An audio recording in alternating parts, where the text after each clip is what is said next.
Today we continue just where we left it off, and to expound a little bit on the Mahayana scriptures, I chose a few, and most of all, the Prajnaparamita Sutra.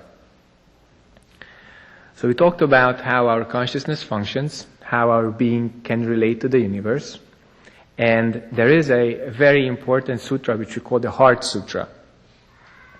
The Heart Sutra is a very interesting set of scriptures because many people believe that it was not even taught by the Buddha. Some other people believe that it was taught about halfway, 15-20 years through the Buddha's lifetime. Now, if you get the medicine which cures you from your sickness, does it matter who made it? Does it matter when it was made? Correct. It does not. So we put aside all historical and scientific debates about this because it's none of our concern.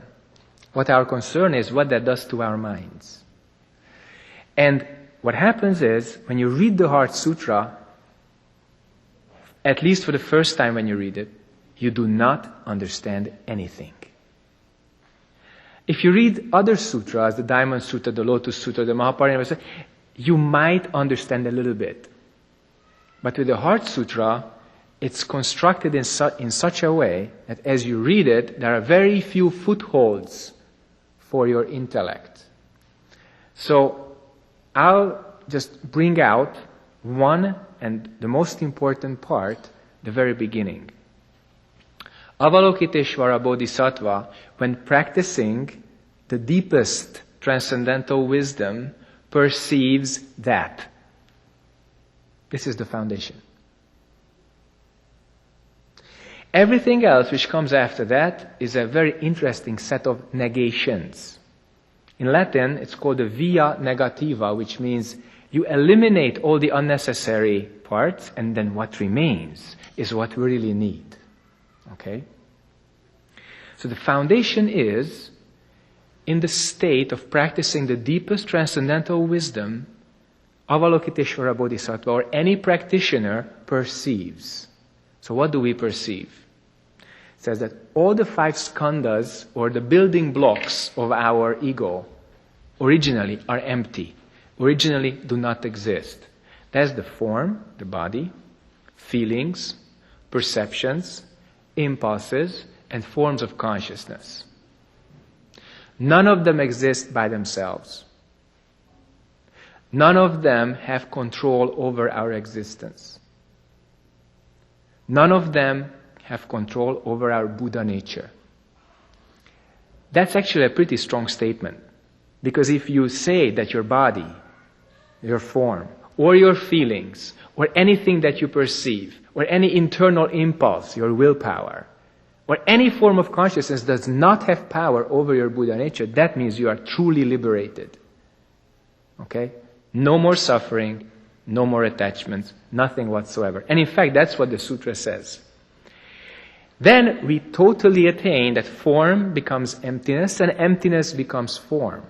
Any kind of content of the 5 skandhas, or the 5 building blocks, which I have mentioned, are totally removable and creatable. You can remove them, form becomes emptiness. You can create them, emptiness becomes form. And that's how we can truly perceive during meditation that that which is form is emptiness. That which is emptiness is form. The same is true of feelings, perceptions, impulses, consciousness, the sutra says later. Okay? So, any kind of body feeling, any kind of emotion, any kind of consciousness can become nothing and can appear out of nothing. Now, this is again very strange. That's not how we usually learn our world. But remember what I said before, the Albert Einstein type of physics. Because if you're attached to the senses, then the only thing you get is what Isaac Newton taught. So the Newton physics and the Einstein physics, 2 very different types of things. Imagine that the 2 are put together. That's correct meditation practice. You see how the phenomenal world, the external world operates. You see how the mind operates. And then you can have correct view of any kind of phenomena in any place and at any time. Okay? That's why the Dharma is called in Sanskrit Sanatana Dharma, which means universal law. At any time, in any place, in the known universe, for humans, this Dharma works, without exception or without failure. And that depends on your cultivation, how deep you go into that. Okay? Again, this is a very kind of universal statement, but if you practice, you can attain that. So, as we move on with the sutra, it says that in this state of transcendental wisdom, there is no eyes, no ears, no nose, no tongue, no body, no mind. Okay? Therefore, no sight, smell, taste, etc. So, in this state of transcendental wisdom, nothing appears and nothing disappears in your mind. That's when your don't know becomes strong and unobstructed and clear. Okay? Nothing appears, nothing disappears. Your mirror, clear mirror consciousness, becomes just as it is. In this mirror, there is no enlightenment and no suffering. It has no dualistic quality at all. Just return to what it really is. Return before thinking, return before appearance and disappearance. In that state, your mind does not make anything, does not want anything, does not check anything, does not hold onto anything, is not attached to anything. All these 5 poisons are missing. You are just what you really are. Okay? And then the next part of the sutra says that the bodhisattva, when depending on this prajna paramita, has no fear, because the bodhisattva has no hindrance. Now it's very interesting because hindrance appears, fear appears. So when you have some kind of fear, it means you have some hindrance. Some kind of obstruction either in the body realm, or the feeling realm, or the consciousness realm, or impulses realm, or perceptions realm. Some fear, because some attachment, some duality still exists, and you haven't processed that. You haven't seen that. You haven't let go of that. Okay? And then the last part of the sutra says, the greatest, the most perfect, it's kind of the qualifier, is the gold on the robe. But we don't consider the gold so important, the last part so important. However, there's one interesting statement. This is true, not false. I always wondered, why does that have to be there? I mean, these days, you would really suspect that something's wrong if the person says, well, this is true, not false. So you have to understand the mind of the old, people. They really venerated this sutra. They really respected this kind of teaching. So they used the most transcendental, the most liberating, etc., and then they expressed what they really experienced about this. It's true, not false. And then there's a mantra, the mantra of prajna paramita, or transcendental wisdom, gate gate paragate parasam gate bodhisvaha. Well, if you look at it, it means go to the other shore, become Buddha. But if you just look at the words, especially if you're from Germany or England or America, so you speak some Indo-European language, you see that gate is gate. In Lithuanian, it's gatve. Okay? In German, it's gasse. Then in English, it's gate. And then it's just a gate. If you go through this gate, you become Buddha. Okay? Para samgate, go through. Para is through. Okay? Go through this gate, the gate itself, samgate. Okay? And bodhisattva, become Buddha. So it's just like, as I mentioned before, the Noble Eightfold Path, which begins with correct. Likewise, this mantra says just go through the gate, go through the gate, go through this very gate, become Buddha. What kind of gate is that? If you heard this child just crying a little bit outside, that gate opened. Because you had no thinking and you could perceive the sound. The sound of the world. The sound which is Avalokiteshvara Bodhisattva is working with. Perceiving the sound. If you can perceive the sound, that means you don't have thinking. If you have no thinking, you're free. Okay? So the sutras, including this sutra, is only a means to an end. The mantras, and we could talk about mantra practice for another, 2 or 3 occasions. The mantras are also a tool to take away your thinking, to return before thinking. So if people have very strong suffering because of their own thoughts or emotions, you can recite the mantra. This mantra, gate gate paragate parasamgate, is very good.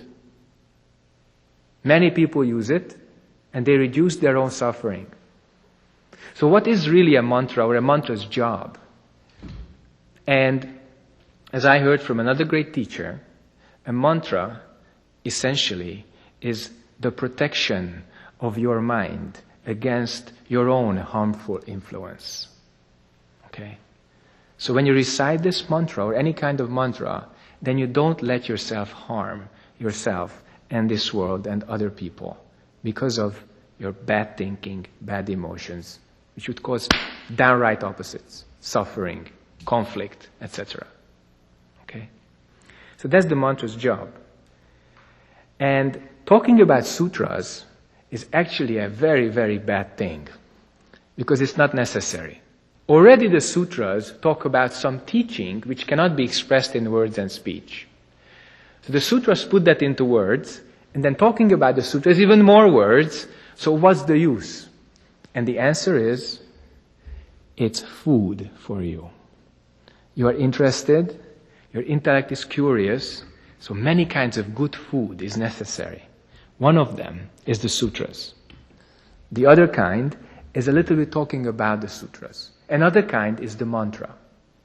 So when you experience this many kinds of teaching, this many kinds of food, suddenly you realize where your stomach is.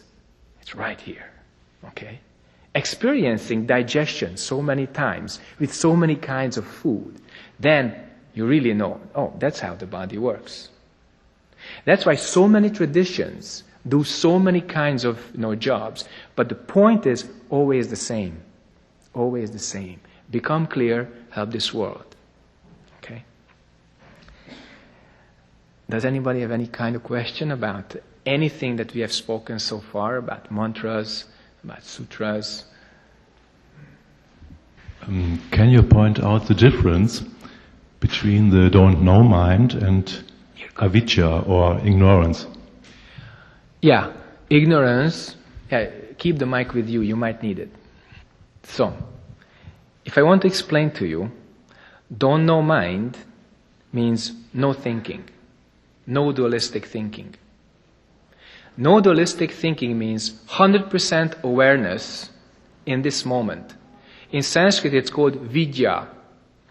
Vidya, seeing. Okay? Buddha means awakened. So vidya, in Latin videre, to see, means you wake up. And you see things as they are. So that's don't know. Next, what you ask is ignorance.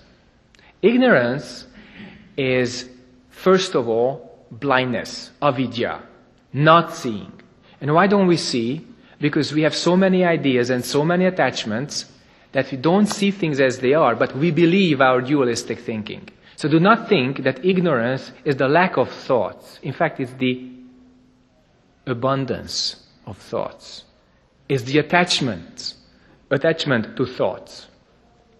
And this ignorance is actually not seeing this thinking, not only having it, but not seeing it. And if you don't see it, this thinking controls you. And if this thinking controls you, then you believe that good and bad exist by themselves. That there is a good person and there is a bad person. Okay? And then this ignorance creates desire and anger. Okay, that's the difference. More questions? So what about punishment? In schools, we see teachers punishing students. Is that okay, or is it depends? What is punishment? Punishments, pain. And then doctors also punish you. I don't know. I guess. You were at school. Then what makes you ask this question? Why do I ask this question? Yeah. Because I know that as a teacher, I punish my students. You are a teacher? Yes. And you punish your students? Yes. Why? Why? Well, it's probably my insecurity of lacking with classroom management. Do you teach also psychology? No, I don't have a degree in that yet. Sorry? No, Okay. So, if you let go of the psychological explanation, which is really a burden here, just throw it out. Look at it. Keep it. Why do you punish the student? Why do I punish the student? I know that because of lack of sleep, that I'm not alert. That's part of the problem after I've done it, is that I punish the kids because of my own mistakes. So I realize that. And also because they're not listening, or I guess... That's better. That's a little closer. So the kids are not listening, and they're not studying. Or they're not just basically following instructions. They're not disciplined, etc. Right. Yeah. So the actual purpose or the objective of punishment would be to make them study and to make them disciplined, etc. That's why teachers usually punish the student. Is that correct? There are many English teachers here. Right. And other teachers here. It's wonderful to see at least 60% teachers here. So, it's a very important methodological question. I also taught English and Hungarian. And I had kids, in the classroom for 2-3 semesters. And I experienced total chaos in the classroom. Okay? And I used a method which was really, really kind of frowned upon, but they couldn't deny that it worked. I go into the classroom, and the kids are there in total chaos. They just came from gymnastics, and they still didn't finish their boxing game, with each other, and shouting.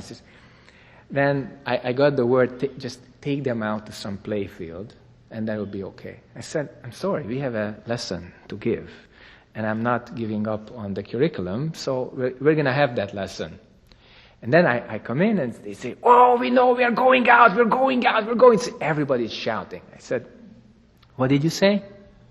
More shouting. I said, what did you say? They shout on top of their lungs. And we went like this for about 5-10 minutes. And the kids were shouting on top of their lungs. And from the other classroom, the other teacher came over and said, is everything okay? I says, we're doing great. You can return to your own kids, okay? Then the kids, they finish shouting because one of them says, hey, he can't hear you because you're shouting so hard. So they were toning themselves down, okay? And I said, great, what do you guys want to do? He says, yeah, we heard we would go out, but you also said last time that we would have something interesting to learn. And then what is that? They actually wanted to hear what they would lose. And I said, well, we would talk about English dialogues in certain situations, and we can do it out in the playfield if you like. Okay? So we went out to the playfield, and we had an English lesson together. Okay? That was also very, very interesting. And after this shouting game, I had 0 discipline problem. Okay? So, usually, you want to keep everything in a very, very tight, little tinderbox. And you can call rightfully so insecurity. But this insecurity is conditioned into the teacher. And if the child stands up and walks to the window by himself and herself and opens and looks out, that's already breaking discipline. Say, hey, these guys are human. Okay? They have their own little world. So if you can just flexibly incorporate their world into the lesson, then no problem. For instance, what would you do if a kid just stands up and looks out through the window, stays there for a minute, and just returns to his seat in the middle of your explanation? Because they are interested in their own things, and they talk to them, and they talk to each other endlessly. So what happens is, they're not interested in what you have to say. But if I am interested in what they have to say, I can put that into the lesson. And then soon the real thing appears. Okay? So when we started speaking English at age 12, if I attached to the curriculum, then we would be bogged down with very, very beginning stuff, which is totally boring for them. And 12-year-olds, they're not stupid. They can get even very complex syntactic structures. So what happened, I listened in before beginning the lesson. And then it's clear they were talking about their own dreams to each other. So we began the lesson just talking about dreams. And they were doing material like intermediate instead of beginner, because they were interested in learning the structures which expresses in English the same thing as they dreamt last night. Okay? So I don't mean to be only improvisative and only, follow them. But if you start to be flexible and a little bit incorporate their own world into your own curriculum, you can teach what you want to teach. Okay? That's why do not ever be stiff in the classroom. Do not ever want to punish them, because everybody hates punishment. Punishment is a mistake. Discipline is the right thing. But how you achieve discipline takes a lot of skill. Okay? In Buddhism and Zen, which we're going to talk about next, week, what's really fantastic, and I always say it at the beginning of our 90-day retreats, what's fantastic is that everybody came here out of their own free will, stays here out of their own free will, and leave when they want to leave. That's the whole thing. Within that, there's meditation practice. Within that, there's discipline. We use discipline because we undertake discipline by ourselves. It's not imposed. Now, a kid does not understand that, but the kid understands function, and the kid understands relationship. So if you create the right situation, then the right relationship and the right function appears almost immediately. And there's one thing which I cannot, finish our series of Mahayana without, including the methodological discussion of any kind of lesson. If you don't love them, it's not working. You have to. Even if the kid wants to kill you, you love them. Okay? It doesn't make you anybody else, just yourself, okay? That's the key. And when they feel that, and so love is the direct opposite of fear. Okay? When you're afraid, you're tied up inside, totally. So that nobody would harm me, nobody would harm the lesson, nobody would drop their pencil, That's how bad it can be. And when you have this great loving kindness, this great opening, you become a father to all of them for the duration of the lesson.